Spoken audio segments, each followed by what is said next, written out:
And how are you? कैसे हैं आप लोग सब? So in the last class we have studied regarding the plant tissues. So this session we are trying to see about the animal tissues.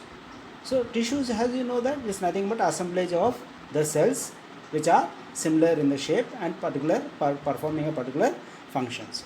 So today's we are trying to see in this animal tissues epithelium tissue. Well, children, tissues in the human body. So tissues in the human body, as you are seeing here, it is the arm here which you are seeing here. And what are the kind of tissues that are present in this arm? So there are different types of tissues, my dear children, that you find in one part of our body. So the tissues are all present in all parts of our body, which is actually performing various functions, and they also have a specialized type of cells also. Just like that in plant tissues, you know that cells are so well designed and they perform a particular function. The same kind of concept are applied in the human body also. So we have a different types of tissues here. So you can see that there is epithelial tissue, muscular tissues, nervous tissues, and connective tissues. So there are 4 types of tissue systems that is present in the human body. Now, what are the learning objectives? To gain the knowledge of types of epithelial tissues, to acquire the knowledge from the previous learning experiences, to understand the locations and functions of tissues, applies their knowledge to real life situation, to draw the various types of epithelial tissues. So today's session we are talking about this epithelial tissues. So what is epithelium tissues? Epithelial tissue is a sheet of cells that covers the body surface or lines the body cavity. That means in our body we have different types of organs, you know very well. So can you remember any one of the organ? Very good. The skin is one of the largest organ. Apart from that, what are the internal organs? So mouth is an organ. We also have alimentary system, stomach, liver, right? The kidney, heart. So there are different types of organs present in our body. Apart from that, we also have glands also, right? So they are all covered. That is what is called epithelium. Epithelium is the outer covering of the body parts, we can say, inside body parts. Well, so it covers in the body, has a covering, has a lining epithelium, and has glandular epithelium. The functions, what are the basic functions of the epithelium? It includes protection, absorption, filtration, excretion, secretion, and also sensory receptions. So based on the structural modifications of the cells, the epithelial tissues are classified into simple epithelium and compound epithelium. Well, children, so now we'll try to proceed what is called a simple epithelial tissue. The simple epithelial tissue is composed of a single layer of cells. Always remember, a single layer of cells. They are found in the organs of absorption, secretion, and filtration. So wherever the organs, wherever the absorption. So what is the meaning of absorption? Absorption is of some gases. So which organ do you remember? Well, very good. Lungs, isn't it? Like that. Secretion, there are some glands are there which is secreting some juices, enzymes, like that. Even filtration also. What is the filtration part in our body? Very good. Kidney. Well, so like that, in these parts we can find this kind of simple epithelial tissue, which is actually composed of single layer of cells. So simple epithelial tissue is further classified into, these are the various types. What are the various types? Squamous epithelium, cuboidal epithelium, columnar epithelium, ciliated epithelium, and pseudo stratified epithelium. First, let us go for simple squamous epithelium. The squamous epithelium is made up of a single layer of flattened cells with irregular boundaries. So you can see here, children, the boundaries are here, isn't it? You can see just like a mosaic floor. It is present like a mosaic floor, isn't it? Are you able to see that? It's a house is present. It's like a single flat like structure, isn't it? It is found like a single flat like structure, and it is made up. See, that is a single layer. See the bottom layer, you see the blue color one, that is a basement layer. So till there it it all receives the blood vessels and all, and it is supplying to a single layer. See, it is just a single layer of the cells are present here. Are you able to see that? Now, so they are found, where they are found? In the kidney glomeruli, air sacs of lungs, as I said of the lungs, there it is present, lining of the heart, blood vessels, lymphatic vessels, and are involved in functions like forming a diffusion boundary and filtration in sites. Isn't it clear? Okay. Then, next one. Let us go for next epithelial tissue. This is called simple cuboidal. In Max you would have studied what is the structure of a cube. See, cube, I think, very good. All the sides will be equal. So you see, in our body also, some parts, they have this kind of lining of tissue. That is with the form of cuboidal form. So there also see single layer of cells. You are able to see the single layer of cells? Are you able to see that? This tissue is commonly, where this is located? This is located in the kidney tubules, ducts, and excretory portions of small glands and surface of the ovary. Its main functions are secretion and absorption. So they are secretion also it does, and absorption also it does. So some of the substances it secretes, okay, and also absorption also. It absorbs some of the nutrients. Digested substances can be absorbed by this particular layer of cells. So this is called simple cuboidal cells. You see, they also remember they are the form of small cube-like forms. Next step, columnar. They are rectangular in form. See, they are like rectangular in form. They are column-like. See the elongated ones, no? Just like a tall pillars like. They appear. Just remember the tall buildings. So they appear like tall buildings. Now, where this is found? These are found. This lines the digestive tract from the stomach to the alimentary part, so alimentary canal, right from the stomach to the rectum. That involves your all the other parts, right? The stomach, all even the small intestine, large intestine, all these parts, no, their inner lining, it is being lined by this particular epithelium tissue that is called columnar epithelium. So the functions of this is absorption, secretion of mucus and enzymes, and also other substances. Let's go for the next one. This is called ciliated epithelium. Why it is called ciliated epithelium? You can see, children, that it is just like columnar only. Okay. On the top you can see there is hair-like structures. Are you see the labeling? That is called cilia. Do you remember any other organism which has a cilia? Yes, there is a unicellular organism called paramecium. They have the outer by which they can have the locomotion, isn't it? Cilia. So just like that kind of cilia is present on these long pillar-like structures. Now what is this function of this? So this ciliated type propels mucus by ciliary actions, and this is found in the small bronchioles, that is inner form of your respiratory tract, bronchioles, fallopian tubes and uterus. Okay, this is in the female reproductive system. So it is present. This is then for the passage of the substances, food particles and all these things also, where we can find ciliated epithelium. Even the ciliated epithelium is also present in the inner lining of the food pipe also, esophagus also we can find it, because it is the where it sends the food particles, right, for passing from your buccal cavity into the stomach. So this is called ciliated epithelium. Next one, pseudo columnar epithelium. You know that the word pseudo is nothing but false. Why it is called as stratified? Because it's appearing as if like a multi-layered, but it is not multi-layered, children. It is only a single layer only. It appears as if that the nucleus is actually present scattered.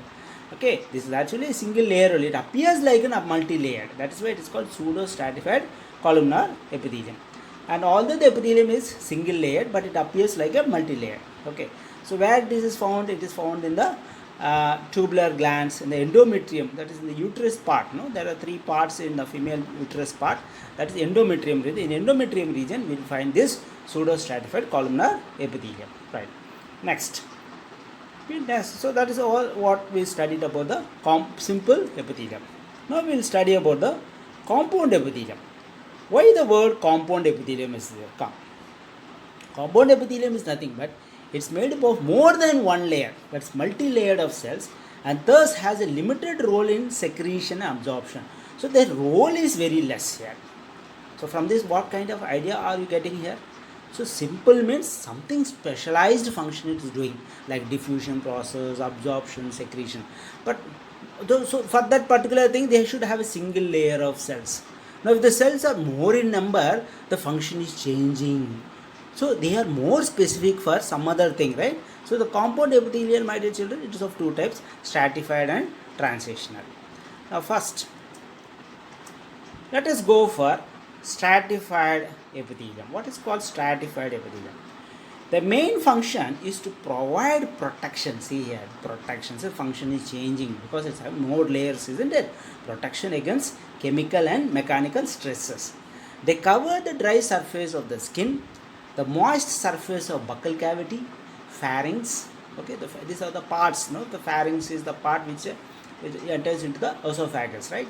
And inner lining of ducts of salivary glands, which is present in the buccal cavity, and of the pancreatic ducts. So in these places, no, they should have the stratified epithelium. So they have some special functions. Next, we'll go for the different types of this stratified epithelium, right? So first is called stratified squamous. See, we have studied in the previous session simple squamous epithelium. So there was single layer. You can see here. See how many layers are there. Only the bottom cells are there, no, lowermost layer of cells. They only are in contact with the basement membrane. Okay. Above that, stratified means the layer of cells arranged one above the other. It's like stacks. That's why the word stacks has come, stratified, one above the other. That's the layer of cells, one above the other. So these are of two types, keratinized type, which forms a dry epidermis of the skin. There is a special type of protein, no? That is the skin. You can see you are having a special type of protein. Okay, the skin epidermis that's have a protein called keratinized. So this is what protects us, no? That protects us, and that's why the water, whatever you take, the you try to, suppose you have got wet by, or you have got drenched into the rainwater and all. So see, the water doesn't seep inside your body. This is because of this particular protein. And there are also non-keratinized type is also there. This squamous epithelium stratified. They are found in the moist lining of the esophagus. It's very moist, you see. Mouth, conjunctiva of the eyes also. Okay, next one. What is the next epithelium? Very good. Stratified cuboidal epithelium. See, again they are cuboidal, and see, one above the other, their cubes are arranged, you see, one above the other. This is mostly found in the ducts of the sweat glands and mammary glands. So sweat glands, where the sebaceous glands also we can call, there this stratified cuboidal epithelium is said to be present. Okay, next one. Stratified columnar. See, columnar. So one above the other, see how beautifully they are arranged. Right. Now, this stratified columnar epithelium has limited distribution. There is very less only. It's not very free, very abundantly. It is not distributed in the body, very specific places. It is found around the lumen of the pharynx, male urethra, and the lining of some glandular ducts. It's these areas where the stratified columnar epithelium will be found. Next one. Let's go for the next epithelium. Transitional epithelium. What is called transitional epithelium? Transitional epithelium, my dear children, it's nothing but this changes its shape. That's what it can stretchable. Remaining all the epithelium, no, they cannot stretch. They are very rigid. But here, this epithelium is so specialized that it can stretch. Okay, but they are also multi-layered only. So where it is found? It's found in the lining of the ureters, urinary bladder. See, the urinary bladder, when the fluid gets accumulates in the urinary bladder, it enlarges. Okay, it expands. And once the fluid is discharges out of the body, it again contracts. So that epithelial tissue, it is having that kind of regulation is present. This epithelium allows stretching and is protective in function also. So it is also having a special function that is also it protects, right? Very good. Next one. Let's go for the next one.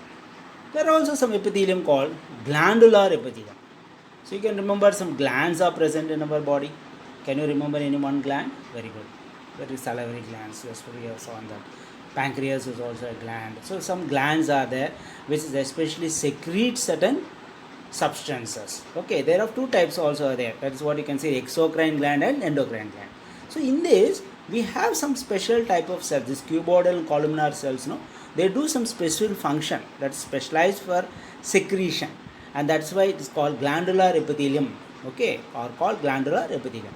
So glandular epithelial tissue forms the lining of all the major glands, that's both exocrine and endocrine. Exocrine means the secretions will be, what happens is it will be passing through ducts, like channels, no, where you can say the pancreatic, the juices are secreted, enzymes are secreted, liver they secrete its bile juice, they all pass through some ducts and they facilitate, they have some enzymes. But endocrine means they are ductless glands, they are also glands like pituitary gland, okay, do you remember, like pituitary gland, thymus, this is also like some like this type of glands which are present in our body. So they are all, you will all study in the higher classes, okay, we definitely will study. So these endocrine glands, so I said you can get the example is your pituitary gland. So these are also, they are also, no, they have this kind of specialized type of cells, they are especially playing a role for secretion, secretion of enzymes and hormones. Next, and now let us sum up what we have studied, that's recapitulation, let us do. So well children, so we have seen that the cells, they are of where it is located and you can function. So simple squamous, so we have cells, you can see that epithelial tissues of two types, simple and compound, right? And simple, you can see that simple squamous epithelium, simple cuboidal epithelium, simple columnar epithelium, and pseudo stratified columnar epithelium. These are all called simple types, and where they are located, that specifically you can study, right? And what is its function? And next, stratified, that means they come under the compound epithelium, many layers where they are present. So there also we have studied different types. Then lastly we are concluded by the transitional epithelium. Apart from that, we also have the glandular epithelium also. Okay children? Well, now, well children, you have to answer these questions. There is some assignment for you. Well, let me read the questions for you. Name the epithelial tissue that forms the lining of our skin. Second question is, differentiate between simple and compound epithelium. Question number 3, where do you find the cuboidal epithelium tissue and mention its role? Fourth question is, what would happen if the alimentary canal is, this is the thinking level question, okay, so whatever you are understood, you have to critically thinking question it is.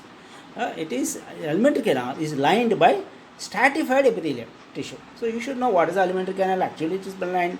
Suppose you are replacing it by stratified epithelial tissue, then what would happen? Fifth one, compare the simple and stratified squamous epithelium. So here you have to draw a sketch, isn't it? Very neat diagram. Well children, so you have to always enrich your knowledge. Thank you. Bye.